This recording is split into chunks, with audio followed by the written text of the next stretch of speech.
Hi, my name is Leon Versfeld. I'm a U.S. immigration attorney. And in this video, we're going to be talking about the Immigrant Investment Program, also known as the EB5 Program. The Immigration Act of 1990 created the EB5 Program.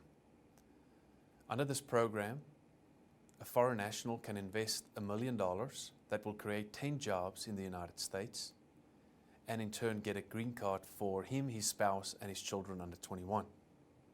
In the alternative, you can invest $500,000 in a targeted employment area or $500,000 with a regional center that also directly or indirectly creates 10 jobs and in turn get a green card for you, your spouse, and your children under 21. In this particular video, I want to focus on the investment with a regional center. There are a variety of regional centers that you can find on immigration's website by going on to uscis.gov and do a search for EB5. It is important that in your first step in an analysis of even pursuing an EB5 that any regional center that you are talking to are listed on immigration's website. There are two main components to the EB5 program as it relates to the regional center. The one is the regional center in of itself and your investment into that regional center. And the second part, of course, is the immigration element thereof. Our firm has worked with a variety of regional centers and investors in order to ensure that the ultimate goal of getting a green card for the investor and his family is ultimately met. Though we will be working closely with the regional center, we are in no way associated or affiliated with any regional center. Our main goal and focus will be you as the investor. We'll be representing you.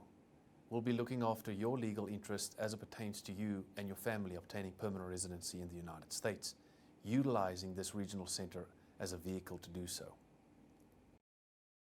To that end, you will receive an engagement contract from our firm wherein we represent you as legal counsel. The focus of our representation in this process will be, number one, to ensure that you and your family are eligible to receive an immigration benefit. It is therefore very important that from the outset that you are honest and upfront with us. Our analysis will also go into detail with regards to the source of funds that you will be using to fund this investment. We'll be collecting supporting documents from you to support the source of funds and the familial relationships. If there is any criminal issue that we need to be aware of where you have been arrested, it is vitally important that we talk about this right from the outset. Some of the documents that we'll need in order to support your source of funds will mainly depend on where you got the money from. If you accumulated your investment through savings and income, we'll need at least 5 years of bank statements, 5 years of tax returns, salary verification, and a tax clearance certificate from your government if that is applicable. If you obtained your investment through the sale of a property, we would need a deed of that property showing you as the owner of that property, the sales contract, 5 years of tax returns, a bank statement showing where the funds gets deposited into your bank account, and a tax clearance certificate if that's applicable in your country. Each and every investor has a unique way of how he or she obtained the investment, and we'll consult on a personal basis to ascertain what supporting documents we will need in order to support the source of where you got your funds. The remaining of the documents that we will need in order to submit your EB5 application we'll obtain from the regional center. Finally, if considering the EB5 program, it is vitally important that you consider the following. Number one, this program is set to dramatically change the end of April 2017. We have a separate video wherein I discuss what those proposed changes mean and how they will be implemented.